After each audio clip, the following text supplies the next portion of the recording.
নমস্কার বন্ধুরা, আজ আমি বানাবো চিংড়ি মাছের মালাইকারি, যেটা হলো বাঙালিদের খুব ট্র্যাডিশনাল খাবার। তো তার জন্য আমি চিংড়ি মাছ নিয়েছি, এই যে গলদা চিংড়ি, 6 পিস গলদা চিংড়ি নিয়েছি। তো এটাকে প্রথমে মাছগুলোকে আমি এখানে কি করে কাটবো সেটা দেখাচ্ছি। তবে এই মাছগুলো আজকে আমি এই যে ঠ্যাংগুলো রয়েছে এই শুদ্ধই আমি বানাবো, কিছুটা খালি কাটবো আর বাকিটা থাকবে। তো কি করে কাটবো সেটা আমি দেখাচ্ছি। খোসাটা থাকবে, আর মাছের এই খোসাটা যদি ছাড়িয়ে দিই মুড়োটা, তাহলে কি এই গলদা চিংড়ির ঘিলুটাই হচ্ছে মেন। তো ঘিলুটা সব বেরিয়ে যাবে, এই জন্য আমি মুড়োটা পুরো বা খোসাটা আমি পুরোপুরি ছাড়াবো না। এই মাছগুলোকে কাটছি এবার। এই যে প্রথমে মুড়োটাকে কাটি, এই যে চোখগুলো বাদ দিয়ে দিচ্ছি।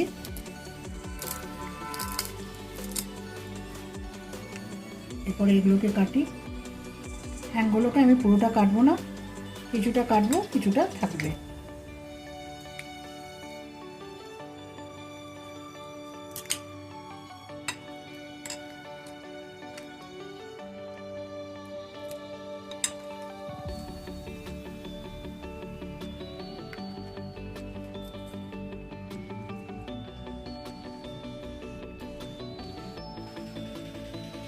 আর এখানটা একটুখানি তারপর চিংড়ি মাছের মুড়োর মধ্যে ময়লা থাকে, তো এখান থেকে বার করার জন্য।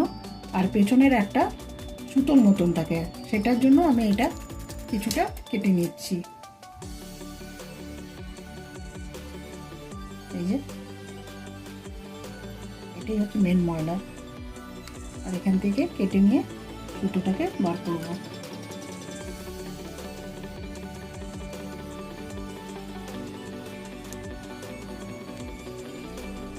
এই সুতোটা এটাকে বার করে দিতে হয়। এই যে চিংড়ি মাছগুলো আমার সব কাটা হয়ে গেছে। এই যে এখানে মুড়ো থেকে কেটে নিয়ে এখানে এই যে এখানে মাথার মধ্যে যে ময়লাগুলো থাকে এগুলো দিয়ে টুথপিক দিয়ে টেনে টেনে বের করে দিয়েছি, আর সবগুলো এরকমভাবে বের করে দিয়েছি। আর এই যে এখানে একটুখানি চেরা লাগিয়ে ভেতরে যে কালো সুতোটা থাকে সেই সুতোটাকেও বের করে দিচ্ছি। আর এগুলো যা ছিল ওগুলো সব বের করে দিয়েছি। আর এই যে ঠ্যাংগুলো আমি এতটা করে রেখে দিয়েছি। মালাইকারি বানাবার জন্য যে সমস্ত মশলাগুলো লাগবে সেটা আমি দেখাচ্ছি। লঙ্কার গুঁড়ো, লাল লঙ্কার গুঁড়ো 4 চামচের 1 চামচ। এখানে রয়েছে হলুদ গুঁড়ো, এটা রয়েছে আধা 4 চামচেরও একটু কম, কেন মাছটার মধ্যে আমি নুন হলুদ মাখাবো তো তাই। আর এখানে রয়েছে তেজপাতা একটা, আর এখানে রয়েছে গোটা গরম মশলা, তার মধ্যে রয়েছে 3টে লবঙ্গ, 2টো দারচিনি, 2টো এলাচ, একটা দারচিনির টুকরো। আর এখানে রয়েছে 1 ইঞ্চি মতন আদা আর কয়েকটা কাঁচা লঙ্কা, এগুলোর পেস্ট তৈরি হবে। আর এখানে রয়েছে 100 গ্রামের মতন টক দই, এটাকে আমি ফেটিয়ে নিয়ে রেখেছি, না ফেটিয়ে দিলে ওই দইটা ঢালা ঢালা থাকবে। আর এখানে আধমালা নারকেল, এই নারকেলটাকে আমি রেখেছি, এটাকে আমি বেটে নিয়ে কোকোনাট মিল্ক, যেটা নারকেলের দুধ হয়, সেটা আমি তৈরি করব। চিংড়ি মাছের মালাইকারির এই নারকেলের দুধটাই হচ্ছে মেন।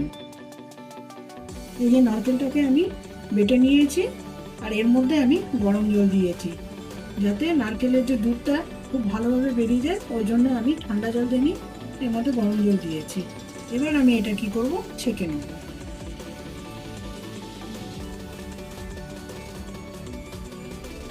এরকম করে ছেঁকে ছেঁকে পুরো দুধটাকে আমি বার করে নেব। আর এদিকে আমি আদা কাঁচা লঙ্কার পেস্টটাও তৈরি করে নিয়েছি। এই যে বেরোচ্ছে, এই বাকি নারকেলগুলো এভাবে আমি দুধটাকে বার করে নেব। এই যে আমার কোকোনাট মিল্ক তৈরি হয়ে গেছে, এই নারকেলের এই ছিবড়াগুলো বেরিয়েছে। আমি এটা রান্নাটাতে এটাই পড়বে, এর মধ্যে আর আলাদা করে জল পড়বে না। তা আমি এদিকে কড়াতে তেল দিয়ে দিয়েছি, তেলটা আমার গরম হয়ে গেছে, মাছগুলোকে আমি ভেজে নেব। মাছগুলো খুব কম ভাজবো, বেশি ভাজলে রবারের মতন হয়ে যাবে। একটু ওলট পালট করেই মাছগুলোকে আমি নামিয়ে দেবো। সব মাছ আমার ভাজা হয়ে গেছে। এখন আমি কি করব, এই গরম তেলের মধ্যে আমি ঘি দিয়ে দেবো, 1 চামচ ঘি দিয়ে দেবো। এরপরে কি করব, এর মধ্যে এই যে এই গরম মশলা, এগুলোকে আমি দিয়ে দেবো।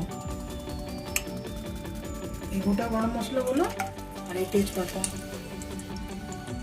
এটা একটু যেই ভাজা হয়ে যাবে তারপরে আমি এর মধ্যে এখানে রেখেছি কুচনো পেঁয়াজ আছে, খুব মিহি করে আমি এটা বড় সাইজের একটা পেঁয়াজ কুচিয়ে রেখেছি। এই মিহি করে পেঁয়াজ কুচোনোটা আমি এর মধ্যে দিয়ে দেবো। এই যে আমার মশলাটা হয়ে গেছে ভাজা, এবার আমি পেঁয়াজগুলোকে এর মধ্যে ছেড়ে দিচ্ছি। এবার পেঁয়াজটাকে একদম ব্রাউন করে ভাজবো। পেঁয়াজগুলো আমার ব্রাউন করে ভাজা হয়ে গেছে, কিন্তু বোঝানো যাচ্ছে না, এত তেলের মধ্যে ফেনা উঠেছে না, বোঝা যাচ্ছে না। চিংড়ি মাছ ভাজলে পরে ভীষণ তেলটা ফেনা ফেনা হয়ে যায়, কিন্তু হয়ে গেছে আমার পেঁয়াজগুলো ভাজা। এবার এই যে আদা কাঁচা লঙ্কার পেস্ট আমি ওইটাকে দিয়ে দিচ্ছি। এর মধ্যে কিন্তু রসুন পড়বে না। এই যে ফ্যাটানো টক দইটা এটা রয়েছে, এটাকে আমি ফ্রিজের থেকে ডাইরেক্ট বার করে দিইনি, এটা নর্মাল রুম টেম্পারেচার রেখে তারপরে দিয়েছে। কেন এই ঠান্ডা দইটা ডাইরেক্ট দিয়ে দিলে কী হবে, দইটা ছানা কেটে যায়, ওই জন্য দিইনি। ওই এখন আমি গ্যাসটাকে একদম সিম করে দইটাকে দিচ্ছি, আর দিয়েই ফটফট করে নাড়াতে হবে। আর সেই সাথে আমি মশলাগুলো দিয়ে দিচ্ছি।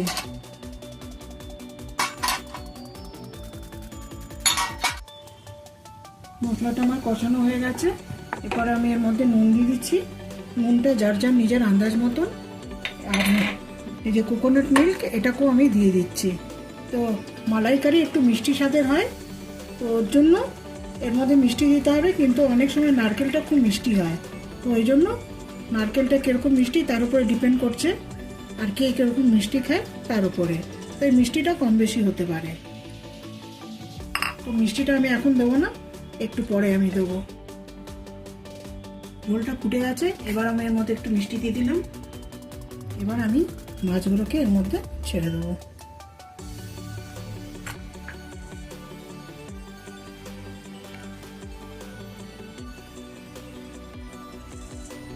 এবার আমি এটাকে একটু ঢাকা দিয়ে দেবো।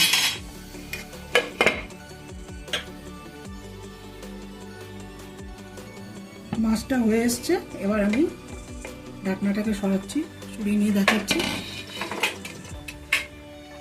এই যে আমার চিংড়ি মাছের মালাইকারি রেডি হয়ে গেছে। এবার আমি গ্যাসটাকে অফ করে দিচ্ছি।